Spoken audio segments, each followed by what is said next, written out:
Please state your name again, please. Amanda Vanderwall. I was wondering if like the lawyers and the bankers that come here, if I was wearing a suit, would everything be more important, or would you listen anymore?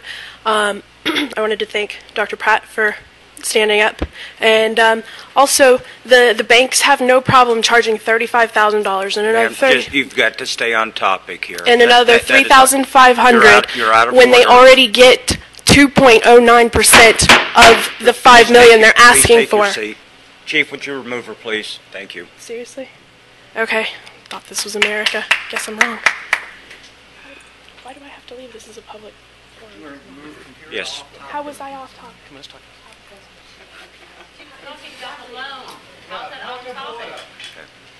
I'll clear the room. Go ahead. Okay.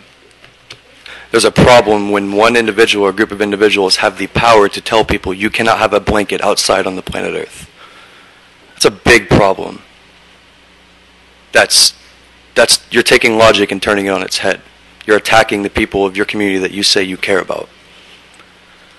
Well, this ordinance, in a week, it could be one of your family members that's on the streets. And then you're going to have the police arresting your family members. It could be you, because the economy's so great right now. So what are you're going to feel, real smart if, someone in your family gets arrested for having a big fuzzy blanket trying to stay warm, maybe on Christmas Day. I mean, this is just all this red tape to try and say, no, you can't have a tent, like it's ridiculous. You can't have a blanket. You can't push the homeless to the sea because homelessness is not going to go away. But when we're talking about making a loan for $5 million from a bank while you're trying to attack the homeless, that's not logical. That's not rational. I talk about it all day. $5 million can open up a lot of vacant homes, open up a lot of shelters, safe houses for abused women and children, sexual abuse victims, domestic housewife. Stay on topic, sir. Abuse. That's very on topic. It's not about a $5 million loan. This is about. It's very much about that, because all these problems are. Okay. We're being governed, and we're not having a chance to participate in. You're out of order, sir. I'm not out of order at all. You're out of order. Father Monk. This is all out of order. You're out of order. City Council is out of order. I can't even get eye contact. None of us can get eye contact. Okay, that's fine. Father Monk.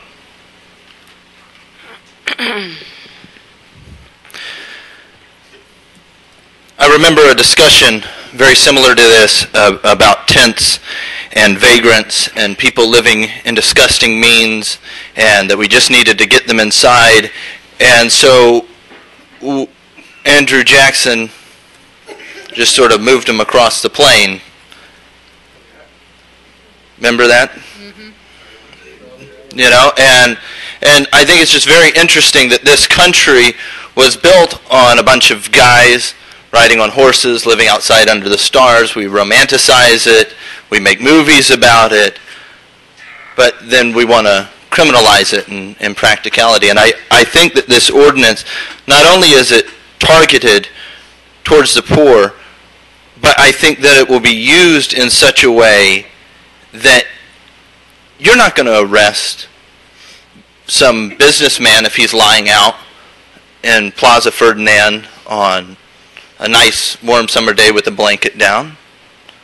We're creating an opportunity for people to be targeted based upon their social status, and that is about as un-American as I can imagine. The fact that this ordinance is even being brought before this council is problematic. And it is done under the guise of about health and safety. Whose health and safety?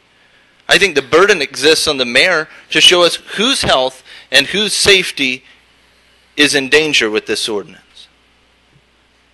2 years ago, we had 14 days of under 30-degree weather. And I remember one particular individual who froze to death during that time. His name was Red. And Red was sleeping in a tent. His tent was next to a fire. He had a sleeping bag. His sleeping bag was lined with newspapers. And he froze to death. You know, and I know the city likes to talk about liability and what type of liability issues would end up coming up from an ordinance like this. But I would hold every single one of you that voted for this ordinance liable if someone freezes to death this winter if this ordinance passes. This council would have arrested Mary and Joseph around this time of year for being vagrants. And then you would have called DCF and had the Christ child taken off. It had a wholly different edifice that we would be using to remind ourselves on Sunday morning. I think it's funny, you know, I went to the council website to pull everyone's email addresses, and it was real neat. You know, everyone had their churches that they go to. I think it's funny that so many people proudly worship a homeless man on Sunday, and then you want to arrest him on Monday. We actually did. We crucified him, and I would consider it the exact same thing if this council goes forward with this. Thank you. Thank you, Father Monk. What we've come to today, ladies and gentlemen of the council and Mr. Mayor, is a situation that I believe has been caused by or led by many of the local businesses in this area. And with the local business people, many of those who helped elect you and now support your administration, have basically come to you and have labeled you as the new Heimlich Himmler and asked you to come up with a new final solution to the homeless situation here in Pensacola. As I told you before, I lived on the streets of Pensacola, and Pensacola has never been a homeless-friendly area. And today, matters are even worse. If you pass this ordinance, you will give the police department the authority to walk in to anyone's living area, anyone's sleeping area, burn, trash, tear down, however you want to word it, their camping area, and leave them out in the cold with no protection at all. Now, there have been a lot of possible solutions to come up here. I'd just like to ask you this. You continue to come up with these ordinances about the homeless. So just where do you want them to go? Here's some choices I have for you. You can put them in jail. No, let's Okay. not go there. This is about the ordinance All right, itself. I'll stick to the I've let ordinance. you go on a little bit longer than I should, so I'm just going to ask you I to wrap it up. apologize. I'll cut it off. I've been up here and I feel that I have been accused of being a non-Christian, against the homeless, and I have been accused of many things that is just not true. I made the motion and it was seconded. For you all that don't understand Robert's rules, that brings... All right. That's it, sir. You're not helping Please your don't cause do that. by doing that. We're trying to have an adult discussion here. And we're trying to do what's right, as Ms. DeWeese said, for all of the city of Pensacola. You have to understand that we get calls about the issue that's before us now from people that are on the other side. And we have to weigh all things out and try to make the best decision that we can make. This isn't a personal decision for me, but this is a decision where I have to listen to all people.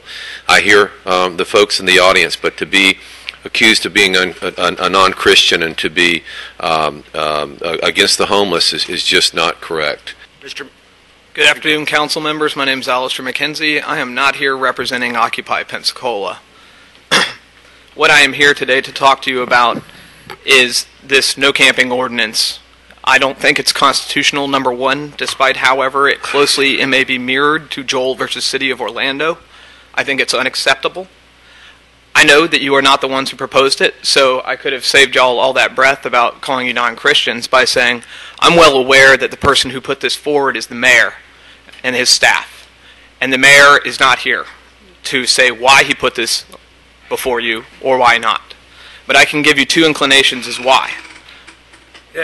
I don't need to hear the motive of the mayor on this, sir. Is speak to the ordinance itself, please. Sir, when we're dealing with discrimination, motive is very important. Well, So I would like to say well, that one could easily interpret the no camping ordinance coming before you on two aspects. Number one, and to me most personally disturbing, because as was said by someone much smarter and wiser than myself, the value of a society is determined by the way it treats its least. And the mayor has put before you something that calls for a question of values. And so I would ask you, I don't know what your values are. I know you didn't put this forward. I would ask you to look and say, what is important to you? Where do your values lie? Do your values lie in helping the least of your society? Or do your values lie with trying to improve the aesthetic quality of a city? What's really more important in the end? Also, on part of this is the roadway safety ordinance that the mayor has decided to impose. no, we're not going there. This is part and parcel of the war on the poor. You're out of order. Speak to this ordinance. Okay. Well, this ordinance is overbroad, okay? And if it's not overbroad, then it's also viewpoint discrimination. And what I mean by that is it's specifically selecting a class of individuals out in order to attack them for being something that they cannot change. It is an immutable characteristic they have, and I would hope that City Council would have the wisdom to tell the mayor to take this ordinance back. And you're not going to pass it because you care about human beings. Thank you. What I wanted to talk about is what you're doing. You know, sometimes if we forget history, we repeat it.